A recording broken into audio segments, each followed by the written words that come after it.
దేశానికి సంబంధించి వ్యతిరేక వార్తలలో క్రియేట్ చేసేటటువంటి సంస్థలకి ఫండింగ్ ఇస్తూ ఉండేటటువంటి విప్రో సంస్థ నిఫ్టీ 50 నుండి బయటకు వస్తుందనే వార్త బయటకు వచ్చింది.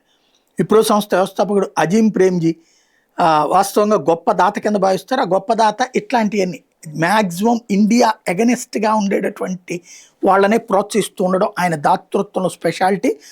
ప్రస్తుతం మధ్యప్రదేశ్లోని భోపాల్లో అజీం ప్రేమ్జీ ఫౌండేషన్ కేటాయించిన భూమి విషయం సిఐ కాగ్ నివేదిక ప్రకారం ఆ భూమి మార్కెట్ విలువ సుమారు 109 కోట్లు ఉంటాయి. ఫౌండేషన్ కేవలం 9 కోట్లు చెల్లించింది. దీని మూలంగా ప్రభుత్వానికి సుమారు 65 కోట్ల రూపాయల నష్టం జరిగినట్టు ఈ సంస్థ మీద ఇప్పుడు వచ్చినటువంటి ప్రధానమైనటువంటి ఆరోపణ. అలాగే అజీం ప్రేమ్జీ యూనివర్సిటీ ఫీజులు 4 ఏళ్ల అండర్ గ్రాడ్యుయేట్ కోర్సుకి ట్యూషన్ హాస్టల్ ఫీజు కలిపి 17 నుంచి 18 లక్షలు వసూలు చేస్తుంది.